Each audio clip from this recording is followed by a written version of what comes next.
लक्ष्मण हाके सध्या ओबीसींच्या मागण्यांसाठी उपोषणाला बसलेत। 8 दिवसांपासून ते हे उपोषण करतायत। सरकारकडून लेखी हमी घेतल्याशिवाय हटणार नाही अशी त्यांची भूमिका आहे। अनेक मंत्री नेते भेटून गेले पण लक्ष्मण हाके ठाम आहेत। काय आहेत या ओबीसींच्या संघर्ष योद्ध्याच्या मागण्या पाहूयात या स्पेशल रिपोर्टमधून। मनोज जरांगेंचा संघर्ष योद्धा सध्या थिएटरमध्ये झळकतोय, पण त्याची फारशी चर्चा नाही। चित्रपट रसिकांची मात्र त्याकडे पाठ आहे। सध्या महाराष्ट्राचं तोंड आहे ते जालन्यातल्या वडीगोद्रीकडे।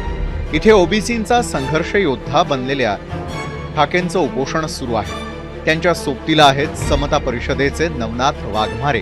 13 तारखेपासून उपोषणाला बसलेत। गुरुवारी या उपोषणाला 8 दिवस पूर्ण झाले। मनोज जरांगेंच्या आंदोलनापुढे झुकून सरकार मराठ्यांप्रती सहानुभूती ठेवून त्यांच्या मागण्या मान्य करतंय। सरकारची ही भूमिका ओबीसींवर अन्यायकारक आहे अशी हाकेंची भूमिका आहे। त्यांच्या मागण्या काय आहेत ते पहा। ओबीसी भटक्या विमुक्त जाती जमातीच्या मूळ आरक्षणात मराठा समाजाचा समावेश नको। मराठ्यांना ओबीसीत घेणार नाही असं मुख्यमंत्र्यांनी लेखी आश्वासन द्यावं। मराठा कुणबींच्या लाखो बोगस नोंदींची त्वरित दखल घेऊन त्या रद्द कराव्या। ओबीसींच्या आर्थिक विकास महामंडळांना आर्थिक तरतूद करावी। ओबीसींसाठी प्रत्येक जिल्ह्यात वसतिगृह योजना कार्यान्वित करावी आणि ओबीसींची जातनिहाय जनगणना करावी अशा 6 मागण्या घेऊन ते उपोषणाला बसलेत। शिष्टमंडळ पाठवण्यापेक्षा मी गेली 8 दिवस तुमच्या मीडियाच्या द्वारे जी भूमिका मांडतोय ती भूमिका त्यांनी ऐकली असावी। त्यामुळे शिष्टमंडळ पाठवण्याची मला आवश्यकता वाटत नाही, माझी बोलायची इच्छा नाही।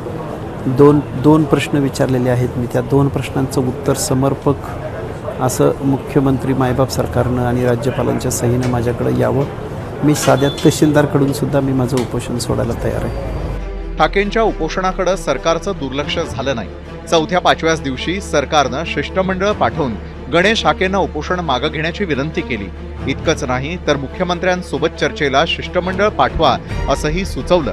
हाकेंनी ही मागणी लगेच मान्यही केली, पण मंत्री लोक निघून गेल्यावर हाकेंनी त्याला नकार दिला। दिवस वाढत गेले तसं ओबीसी नेत्यांच्या भेटीही वाढल्या।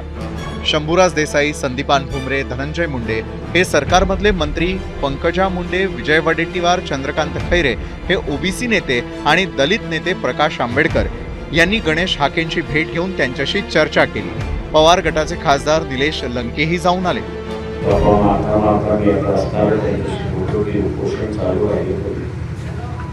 पाणी हे आपण सर्व पीक घ्यायला पाहिजे। पाणी ते पीक असेल अशी अपेक्षा मी त्या ठिकाणी बाळगतो। विजय वडेट्टीवार यांनीही पक्षभेद बाजूला ठेवून गणेश हाकेंची भेट घेतली। थेट मुख्यमंत्र्यांना फोन लावून तो स्पीकरवर ठेवला आणि सर्वांसमक्ष चर्चा केली। जी मागणी आहे ती सगळे सोयरेचा जो विषय आहे त्यावर एक सकारात्मक तुम्ही आश्वासन द्या आणि लेखी स्वरूपामध्ये जर तुम्ही देऊ शकला। कारण आता तुमचेच मंत्री म्हणाले गिरीश महाजन की आम्ही काही सुप्रीम कोर्टात टिकणार नाही असं गिरीश महाजनजी म्हणाले सगळे सोयरेचा। त्यामुळे तो सगळे सोयरेचा टिकणार नाही।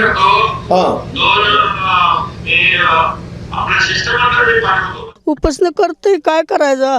आमचं नुसतं जीव नुसता बुडून गेलाय, काय करायचं?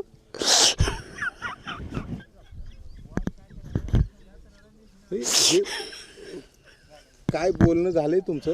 होय, काय म्हणतो? हाय बरं आहे का म्हणतो, बरं आहे म्हणतोय। तेवढं काय आहे का नाही त्यांनी दखल घेऊन काय त्याची मागणी आहे ती त्यानं सरकारनं लवकर दखल घ्यावं आमच्या मुलाची।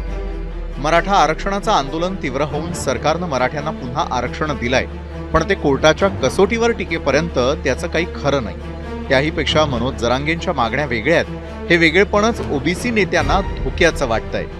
ब्युरो रिपोर्ट, एबीपी माझा।